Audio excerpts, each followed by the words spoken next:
नमस्कार दोस्तों, स्वागत है आप सभी का हमारे यूट्यूब चैनल देव जी के ट्रिक में। तो दोस्तों हम लोग यहाँ पर जैसा आपसे प्रॉमिस किया है कि आपका लोअर 2 और लोअर पीसीएस का फुल सिलेबस आपका चैप्टर वाइज जैसे कंप्लीट कर देंगे।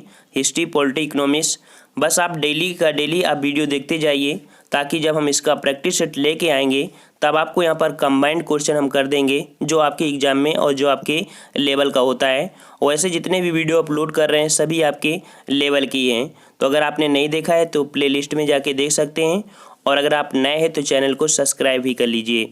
चलते हैं यहाँ पर आपका क्वेश्चन नंबर आपका पहला है जो कि बहुत ही महत्वपूर्ण है, और ये जितना भी वीडियो है आपका पूरा ज्ञान से भरा हुआ वीडियो है।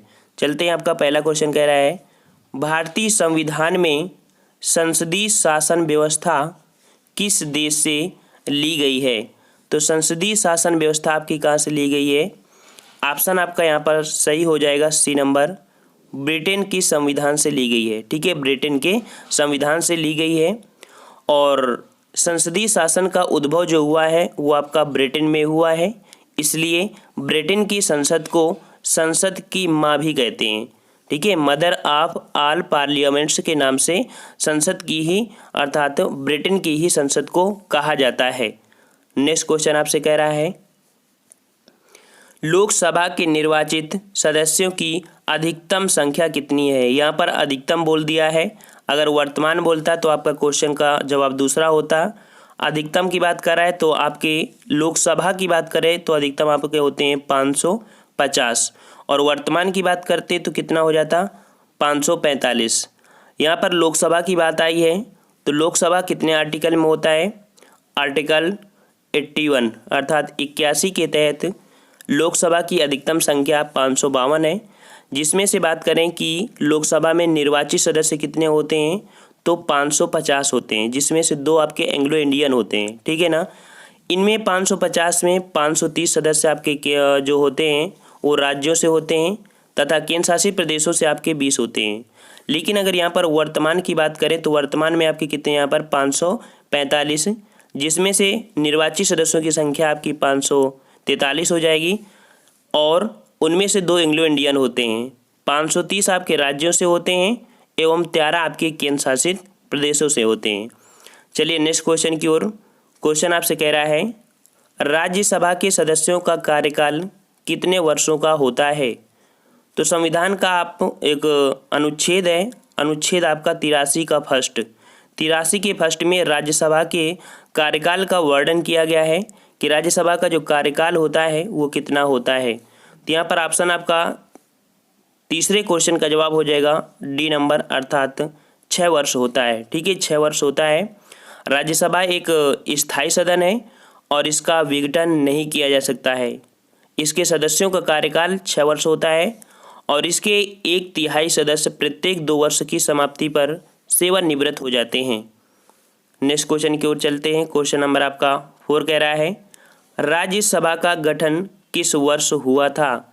ये पिछली बार आपका यूपी पीसीएस में क्वेश्चन पूछा गया था और काफ़ी बच्चे इस क्वेश्चन को जवाब गलत दे के आए थे क्योंकि वहाँ पर पूछने का तरीका इसका बहुत ही अच्छा था। तो यहाँ पर कह रहा है राज्यसभा का गठन किस वर्ष हुआ था। ऑप्शन आपका यहाँ पर सही हो जाएगा कौन सा? सी नंबर, 1952 में। लेकिन यहाँ पर डेट भी पूछ लिया था, इस कारण से लोग कंफ्यूज हो गए थे, थोड़ा थोड़ा पूछा था कंफ्यूजन में। तो यहाँ पर राज्यसभा का जो गठन सर्वप्रथम हुआ था 1952 में हुआ था, और इसका जो प्रथम सत्र हुआ था, प्रथम सत्र वो आपका हुआ था 13 मई 1952 में। ठीक है, इसका प्रथम सत्र हुआ था 13 मई 1952 को हुआ था। और वर्ष 1954 तक राज्यसभा को राज्य परिषद के नाम से जानते थे। जो राज्यसभा है इसको पहले राज्य परिषद के नाम से जानते थे। कब तक? 1954 तक जानते थे। और अगर बात करें राज्यसभा की तो राज्यसभा से एक क्वेश्चन और हो सकता है कि राज्यसभा की अधिकतम संख्या कितनी होती है? 250। ठीक है, लेकिन अगर वर्तमान की बात करें तो आपकी यहाँ पर कितनी हो जाएगी? 245। ठीक है ना, इतना आपको यहाँ पर मिल सकता था पॉइंट। नेक्स्ट क्वेश्चन आपसे कह रहा है लोकसभा के अध्यक्ष के वेतन और भत्ते कौन निर्धारित करता है। तो लोकसभा के अध्यक्ष और जो लोकसभा के जो अध्यक्ष होते हैं उनका वेतन और भत्ता निर्धारित कौन करते हैं। ऑप्शन आपका सही जवाब हो जाएगा डी नंबर, संसद। ठीक है, संसद अर्थात अनुच्छेद आपका 97 है। 97 के अनुसार राज्यसभा के सभापति और उपसभापति, लोकसभा के अध्यक्ष एवं उपाध्यक्ष का जो वेतन होता है वो आपके संसद विधि द्वारा समय समय पर निर्धारित करते हैं और इनके जो वेतन भत्ते का वर्णन किया गया है तो आपकी दूसरी अनुसूची में किया गया है। मतलब कह सकते हैं कि जो संसद होते हैं उनका वेतन स्वयं संसद ही निर्धारित करते हैं। चलिए नेक्स्ट क्वेश्चन आपसे कह रहा है, भारत के नियंत्रक एवं महालेखा परीक्षक की नियुक्ति कौन करता है? तो भारत के नियंत्रक महालेखा परीक्षक की कौन नियुक्ति करता है? आपका सही जवाब यहाँ पर क्या हो जाएगा? ऑप्शन ए हो जाएगा, राष्ट्रपति। ठीक है, भाग 5 में आपने पढ़ा होगा कि भाग 5 में अनुच्छेद 148 से 151 तक, ठीक है, 148 से 151 तक भारत के नियंत्रक एवं महालेखा परीक्षक, जिसे कैग के नाम से आप लोग जानते हैं, तो अनुच्छेद 148 में इनका वर्णन किया गया है। ठीक है, कितने से? 148 से 151, लेकिन जब स्टार्टिंग की बात करें तो 148 आपको बताना है। इसकी नियुक्ति कौन करता है? राष्ट्रपति करता है और यह संघ एवं राज्यों के तथा किसी अन्य प्राधिकारी निकाय के लेखकों का, अर्थात जो लेखा जोखा होता है उसका परीक्षण करता है और अपनी रिपोर्ट संघ में राष्ट्रपति तथा राज्यों में राज्यपाल के समक्ष प्रस्तुत करता है। नेक्स्ट क्वेश्चन की ओर चलते हैं। क्वेश्चन आपसे पूछा है, भारत के नियंत्रक एवं महालेखा परीक्षक की रिपोर्ट की समीक्षा करने वाली संसदीय समिति की बताइए। बहुत ही बेहतरीन क्वेश्चन है, अभी देखते हैं यहाँ पर। तो कह रहा है इसका कि भारत के नियंत्रक एवं महालेखा परीक्षक की रिपोर्ट की समीक्षा करने वाली संसदीय समिति कौन है? ऑप्शन आपका सही हो जाएगा सी नंबर, लोक लेखा समिति। ये लोक लेखा समिति क्या होती है? तो यह संसद की सबसे पुरानी समिति है। लोक लेखा समिति संसद की सबसे पुरानी समिति है और इसका जो गठन हुआ था वो आपका 1921 में हुआ था। ठीक है, 1921 में हुआ था और इसमें से कुल 22 सदस्य होते हैं। लोक लेखा समिति में 22 सदस्य होते हैं, जिसमें से 15 सदस्य आपके कहाँ से होते हैं? लोकसभा से, और आपके 7 सदस्य होते हैं राज्यसभा से सम्मिलित होते हैं। तो इससे क्वेश्चन आपको याद रखना कि ये संसद की सबसे पुरानी समिति है। ठीक है ना। चलिए नेक्स्ट क्वेश्चन की ओर। क्वेश्चन आपसे कह रहा है, किस सदन का अध्यक्ष उस सदन का सदस्य नहीं होता है? किस सदन का अध्यक्ष उस सदन का नहीं होता है? ऑप्शन आपका सही जवाब हो जाएगा बी नंबर, राज्यसभा। राज्यसभा का जो अध्यक्ष होता है या कह सकते हैं सभापति, वो राज्यसभा का सदस्य नहीं होता है। अनुच्छेद आपने 64 पढ़ा होगा। अनुच्छेद 64 के अनुसार उपराष्ट्रपति राज्यसभा का पदेन सभापति होता है और राष्ट्रपति का, उपराष्ट्रपति का जो निर्वाचन होता है संसद के दोनों सदनों से होता है, याद रखना। और उपराष्ट्रपति का जो निर्वाचन होता है वो संसद के दोनों सदनों से ही होता है, अर्थात निर्वाचक मंडल द्वारा अनुपातिक प्रतिनिधित्व पद्धति में, जो कि एकल मत संक्रमण पद्धति के द्वारा इनका भी आपका चुनाव होता है। और अगर यहाँ पर ये बात किया जाए कि राज्यसभा के उपसभापति का चुनाव केवल राज्यसभा के सदस्यों द्वारा किया जाता है, मतलब राज्यसभा के जो उपसभापति होते हैं, यहाँ पर सभापति की नहीं बात कर रहा है, राज्यसभा के उपसभापति का जो चुनाव करते हैं केवल राज्यसभा के ही सदस्य करते हैं। नेक्स्ट क्वेश्चन की ओर आते हैं। क्वेश्चन आपसे पूछ रहा है, संसद के किसी सदस्य द्वारा प्रस्तुत प्रस्ताव को लोक महत्व का अविलंबनीय विषय मानते हुए जो चर्चा की जाती है उसे क्या कहते हैं? तो ऑप्शन आपका यहाँ पर कौन सा हो जाएगा? ए नंबर होगा, स्थगन प्रस्ताव। स्थगन प्रस्ताव प्रस्तुत करने का मूल उद्देश्य लोक महत्व के अविलंबनीय विषयों पर संसद के किसी सदस्य द्वारा किसी भी सदन में लगाया जा सकता है, किंतु प्रस्ताव को कम से कम 50 सदस्यों की सहमति होना चाहिए तथा अध्यक्ष की अनुमति से ही लाया जाता है। नेक्स्ट क्वेश्चन की ओर चलते हैं। क्वेश्चन आपसे कह रहा है, मंत्रिपरिषद में शामिल नहीं है। मंत्रिपरिषद में शामिल नहीं है। तो देखिए मंत्रिपरिषद में कौन शामिल होते हैं? प्रधानमंत्री, कैबिनेट मंत्री, राज्य मंत्री जो कि स्वतंत्र प्रभार के होते हैं, तथा उप मंत्री। यहाँ पर आपका ऑप्शन जो सही हुआ कैबिनेट सचिव। कैबिनेट सचिव से कोई लेना देना आपके मंत्रिपरिषद से नहीं है। आपने आर्टिकल पढ़ा होगा 75 का फर्स्ट, ठीक है। तो 75 के फर्स्ट के अनुसार मंत्रिपरिषद की जो कुल संख्या होती है प्रधानमंत्री सहित लोकसभा के कुल सदस्य का 15% से अधिक नहीं हो सकती है। ये आपका जो जोड़ा गया था वो 91 संविधान में संशोधन हुआ था 2003 में। तो 2003 में ये आपका अनुपात निश्चित किया गया था कि लोकसभा के कुल सदस्य का जो संख्या होती है वो 15% से ज़्यादा नहीं हो सकती, जो मंत्रिमंडल इनका बनकर तैयार होता है। नेक्स्ट क्वेश्चन आपसे कह रहा है निम्न में से कौन सा संसद से संबंधित नहीं है। तो संसद से संबंधित यहाँ पर कौन सा नहीं है, तो देखो आपने आहूत पढ़ा होगा, सत्रावाहन पढ़ा होगा, विघटन पढ़ा है, लेकिन बर्खास्त नहीं पढ़ा आपने। तो यहाँ पर आपका जवाब हो जाएगा बर्खास्त। तो देख लीजिए ये 3 वर्ड कहाँ यूज होते हैं। तो बर्खास्त मतलब ये आपकी संसद से संबंधित नहीं है ना।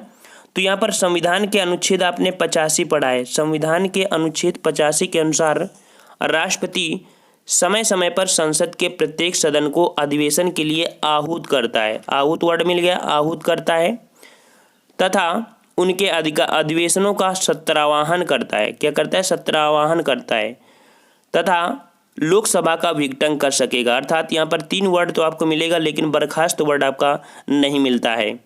नेक्स्ट क्वेश्चन की ओर आते हैं। क्वेश्चन आपसे पूछ रहा है यहाँ पर लोकसभा में किसी विधेयक को धन विधेयक के रूप में कौन प्रमाणित करता है। तो लोकसभा में धन विधेयक के रूप में धन विधेयक के रूप में कौन प्रमाणित करता है? ऑप्शन आपका यहाँ पर सही हो जाएगा लोकसभा अध्यक्ष। लोकसभा अध्यक्ष हो जाएगा, अर्थात यहाँ पर लोकसभा अध्यक्ष ही धन विधेयक होता है, इसका निश्चय करेगा। आर्टिकल 117 होता है, ठीक है, 117 होता है। उसके अनुसार धन विधेयक राष्ट्रपति की अनुशंसा से केवल लोकसभा में ही प्रस्तावित किया जाएगा। और धन विधेयक का जो उल्लेख किया गया है वो उल्लेख किया गया आपका 110 आर्टिकल 110 में आपका उल्लेख किया गया है कि कोई विधेयक धन विधेयक तभी होगा जब उसमें कई प्रकार के वर्ड यूज होंगे, जैसे कि अधिरोपण होता है, उत्साधन होता है, परिहार होता है, परिवर्तन होता है, या सरकार द्वारा धन उधार लेने का या कोई प्रतिभूत देने का, या भारत की संचित निधि या आकस्मिकता निधि पर किसी भी प्रकार का अगर पॉइंट है तो आपका वो धन विधेयक माना जाएगा। चलिए नेक्स्ट क्वेश्चन आपसे कह रहा है प्राक्कलन समिति के किस सदन के सदस्यों से गठित की जाती है। तो जो आपकी प्राक्कलन समिति है बहुत ही बेहतरीन है समिति, अभी आपको बताते हैं क्यों आपकी ये सबसे अच्छी क्वेश्चन है।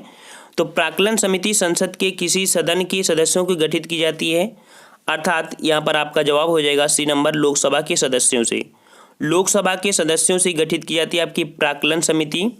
और प्राक्कलन समिति एक स्थायी एवं सबसे बड़ी संसदीय समिति है, ठीक है। तो एक स्थायी भी है और सबसे बड़ी आपकी संसदीय है, जिसमें से आपके 30 सदस्य होते हैं और इसके सभी सदस्य लोकसभा से ही चुने जाते हैं।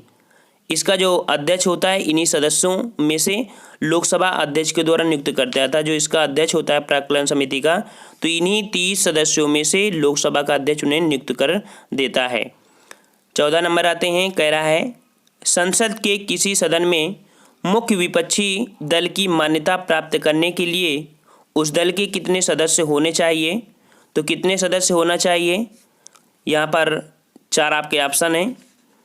क्वेश्चन देख लीजिए, क्वेश्चन काफ़ी अच्छा है। आपका जवाब हो जाएगा यहाँ पर डी नंबर सदन की कुल सदस्य संख्या का 1/10वां भाग। मतलब कि लोकतंत्र में विपक्ष को भूमिका भी उतनी ही महत्वपूर्ण है जितना कि सत्ता पक्ष में होती है। संसद के दोनों सदस्यों में विपक्षी दल होता है और विपक्ष दर्जा उस पार्टी को दिया जाता है जिसकी सदस्य संख्या उस सदन के 1/10वां भाग होता है। अर्थात कह सकते हैं कि लोकसभा में 55 सदस्य हों और राज्यसभा में 25 सदस्य हों। अगर इतने हैं तो उनको लोकसभा मतलब कि विपक्षी पार्टी का नेता घोषित कर दिया जाता है। नेक्स्ट क्वेश्चन आपसे कह रहा है अनुच्छेद 108 के अंतर्गत लोकसभा और राज्यसभा की संयुक्त बैठक आहूत की जाती है। बार बार इस समय क्वेश्चन ऐसे पूछा जा रहा है। तो संयुक्त अधिवेशन की आहूत वर्ड बोला गया था, अभी आपके जो टीचिंग वाला भर्ती हुई थी वहाँ पर पूछा गया था। तो आहूत मतलब होता है बुलाना। तो यहाँ पर संविधान के 108 के तहत संयुक्त अधिवेशन का प्रावधान किया गया है। जब किसी साधारण विधेयक या दोनों सदनों के बीच असहमति के कारण गतिरोध उत्पन्न हो जाता है तो राष्ट्रपति कौन करता है, यहाँ पर राष्ट्रपति करता है। ए नंबर आपका हो जाएगा। तो राष्ट्रपति को यह शक्ति प्राप्त है कि वह विधेयक पर विचार करने और मतदान करने के लिए दोनों सदनों का संयुक्त अधिवेशन बुलाएगा। संयुक्त अधिवेशन की जो अध्यक्षता करता है वो आपका लोकसभा का अध्यक्ष करता था। तो वहाँ पर लोकसभा की जो संयुक्त अधिवेशन होता है उसकी अध्यक्षता लोकसभा का अध्यक्ष करता है। नेक्स्ट क्वेश्चन की ओर आते हैं। क्वेश्चन नंबर आपका 16 है। अगर आपको वीडियो अच्छा लग रहा है तो प्लीज़ लाइक भी करिएगा, सपोर्ट करिए, और नए हैं तो चैनल को सब्सक्राइब भी करिए। यहाँ पर 16 नंबर आपसे कह रहा है, संसद की लोक लेखा समिति का अध्यक्ष नियुक्त किया जाता है। तो देखिए, लोक लेखा समिति के बारे में भी आपको बताएंगे। तो संसद की लोक लेखा समिति का जो अध्यक्ष नियुक्त करता है वो कौन करता है? ऑप्शन आपका जवाब हो जाएगा लोकसभा अध्यक्ष। लोकसभा अध्यक्ष नियुक्त करता है, अर्थात संसद की लोक लेखा समिति के अध्यक्ष की नियुक्ति लोकसभा अध्यक्ष के द्वारा किया जाता है। वर्ष 1967 से, कब से हो गई है? 1967 से यह परंपरा रही है कि समिति का अध्यक्ष विपक्षी दल के किसी सदस्य को नियुक्त करेगा। अर्थात इसका जो लोक लेखा समिति का अध्यक्ष होता है वो आपका विपक्ष का नेता ही होता है। ये 1967 से परंपरा आती रही है, ठीक है ना। और लोक लेखा समिति को कभी कभी प्राक्कलन समिति की जुड़वा बहन भी कहते हैं। याद रखना, लोक लेखा समिति को कभी कभी प्राक्कलन समिति की जुड़वा बहन भी कहा जाता है, क्योंकि इन समितियों के कार्य एक दूसरे के पूरक होते हैं, ठीक है ना। यहाँ पर बात आती है प्राक्कलन समिति की। तो प्राक्कलन समिति होती है सार्वजनिक व्यय के अनुमानों के संबंध में कार्य करती है। प्राक्कलन समिति सार्वजनिक व्यय के अनुमानों के संदर्भ में कार्य करती है। और लोक लेखा समिति सरकार के व्यवहार के लिए सदन द्वारा प्रदान की गई राशियों का विनियोग दर्शाने वाली लेखाओं की जांच करती है। नेक्स्ट क्वेश्चन की ओर आते हैं। क्वेश्चन आपसे कह रहा है, संसदीय सरकार की एक प्रमुख विशेषता है। संसदीय सरकार की एक प्रमुख विशेषता है, तो ये विशेषता क्या है? तो सरकार की संसदीय व्यवस्था को कार्यपालिका और विधायिका के संबंधों के आधार पर संसदीय और अध्यक्षीय व्यवस्था में विभाजित किया जाता है। अर्थात यहाँ पर आपका डी नंबर हो जाएगा कि संसदीय प्रकार की एक प्रमुख विशेषता है कि संसद के प्रति मंत्रिपरिषद सामूहिक रूप से उत्तरदायी होते हैं। यहाँ पर आपका डी नंबर आपका हो जाएगा, ठीक है ना। चलिए 18 नंबर क्वेश्चन पे चलते हैं। 18 नंबर आपसे कह रहा है, राज्यसभा का उपसभापति किसे चुना जाता है? तो राज्यसभा का जो उपसभापति है उसे किसे चुनते हैं? ऑप्शन बी होगा किसी भी व्यक्ति को जो उस समय राज्यसभा का सदस्य हो उसे हम लोग उपसभापति का सदस्य चुन सकते हैं, ठीक है ना। आर्टिकल एक होता है 89 का सेकंड, ठीक है। 89 के सेकंड अनुसार राज्यसभा यथाशीघ्र अपने किसी सदस्य को उपसभापति चुनेगी, और जब उपसभापति का पद रिक्त हो तो राज्यसभा किसी अन्य सदस्य को उपसभापति चुनेगी। अगला क्वेश्चन आपसे कह रहा है यहाँ पर, केंद्रीय विधानमंडल का अध्यक्ष बनने वाले पहले भारतीय कौन थे? केंद्रीय विधानमंडल का अध्यक्ष बनने वाले पहले भारतीय कौन थे? तो पहले भारतीय आपके कौन थे? सी नंबर आपका होगा विट्ठल भाई पटेल। विट्ठल भाई पटेल, अर्थात केंद्रीय विधानमंडल का जो गठन हुआ था, इसका गठन आपका हुआ था 1921 में, 1921 में। और 1925 में विट्ठल भाई पटेल इसके अध्यक्ष बने थे, ठीक है। 1925 में विट्ठल भाई पटेल इसके अध्यक्ष बने थे। वो भी प्रथम भारतीय थे जो कि निर्वाचित हुए थे। और अगर बात करें केंद्रीय विधानमंडल के प्रथम अध्यक्ष कौन थे, तो फ्रेडरिक व्हाइट थे, ठीक है। कौन थे? जो 1921 में थे वो फ्रेडरिक व्हाइट थे, ठीक है ना। यहाँ पर पहले भारतीय की बात की थी तो विट्ठल भाई पटेल जो कि 1925 में बने थे। नेक्स्ट क्वेश्चन आपसे कह रहा है, यदि संसद किसी विशिष्ट उद्देश्य के लिए कोई समिति नियुक्त करे तो उसे कहते हैं। यदि संसद किसी विशिष्ट उद्देश्य, अर्थात कोई जरूरी उद्देश्य हो जाता है तो जरूरी उद्देश्य के लिए एक समिति का गठन किया था। इस समिति का नाम क्या है? ऑप्शन बी हो जाएगा तदर्थ समिति। तदर्थ समिति, या इसे अस्थायी समिति कहते हैं, या एडहॉक कमेटी के नाम से जानते हैं, ठीक है ना। एडहॉक कमेटी के नाम से जानते हैं, जो कि विशेष जांच की समिति के लिए बनाई जाती है और कुछ समय बाद ये खत्म भी हो जाती है, ठीक है। इसका स्वतः ही समाप्त भी हो जाती है। नेक्स्ट क्वेश्चन आपसे कह रहा है, निम्न में से कौन सा प्रस्ताव संघीय बजट से संबंधित है? संघीय बजट से जो संबंधित आपका यहाँ पर प्रस्ताव होता है वो प्रस्ताव आपका है सी नंबर आपका कटौती प्रस्ताव। कटौती प्रस्ताव संघीय बजट से संबंधित है। यह प्रस्ताव विपक्ष द्वारा सरकार की अनुदान की मांगों में कटौती के उद्देश्य से लोकसभा में प्रस्तुत किया जाता है। यह 3 प्रकार की होती है, नीतिगत कटौती, आर्थिक कटौती, सांकेतिक कटौती। ठीक है ना, ऑप्शन आपका सी नंबर हो जाएगा। नेक्स्ट क्वेश्चन की ओर आते हैं। क्वेश्चन आपसे कह रहा है लोकसभा की कार्यवाही आयोजित करने के लिए अपेक्षित गणपूर्ति कोरम क्या होती है। अगर लोकसभा की कार्यवाही करना है तो उसमें कितने सदस्य आपके मौजूद होना चाहिए। आपका ऑप्शन हो जाएगा यहाँ पर सही कौन सा, सी नंबर 1/10वां भाग जो होता है उसे गणपूर्ति या कोरम के नाम से जानते हैं। ठीक है ना, अनुच्छेद 1 का 100 होता है। ठीक है, अनुच्छेद 100 का 3 पार्ट होता है जहाँ पर संसद के प्रत्येक सदन की कार्यवाही के लिए गणपूर्ति संख्या उस सदन की कुल संख्या का 1/10वां भाग होना चाहिए। अर्थात राज्यसभा में 25 सदस्य होंगे और लोकसभा में 55 सदस्य।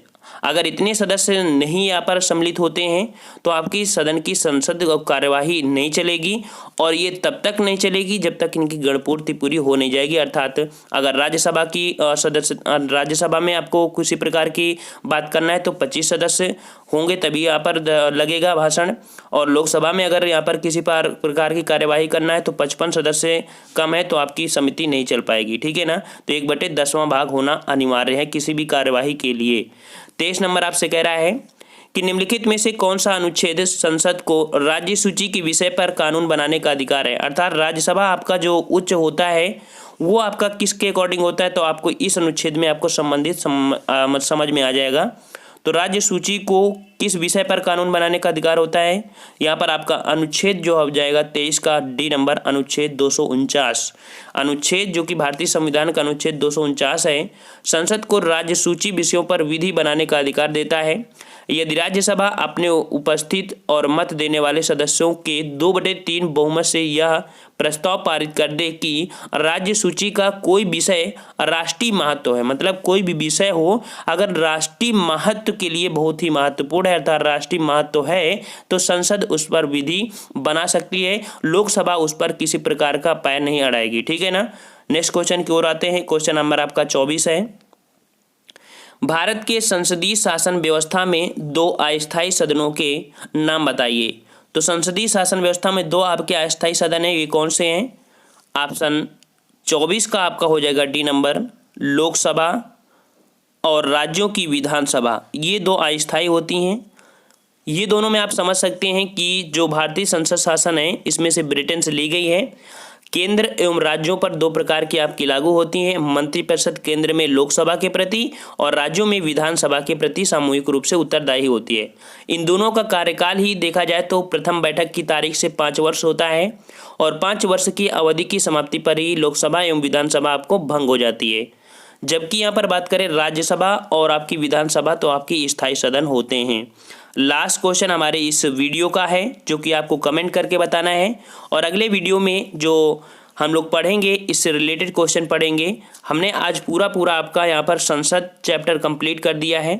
जो अगला टॉपिक होगा वहाँ पर हम लोग पढ़ेंगे यहाँ पर मंत्रिपरिषद, राज्यपाल, विधानमंडल और साथ में आपको यहाँ पर पढ़ने को मिलेंगे जो कि महान्यायवादी सर्वोच्च न्यायालय। ठीक है, आपको एक वीडियो में लगभग कंप्लीट करने का प्रयास करेंगे। मतलब ज़्यादा से ज़्यादा हम एक वीडियो मतलब एक चैप्टर के लगभग 5 से 6 वीडियो बनाने का प्रयास करेंगे।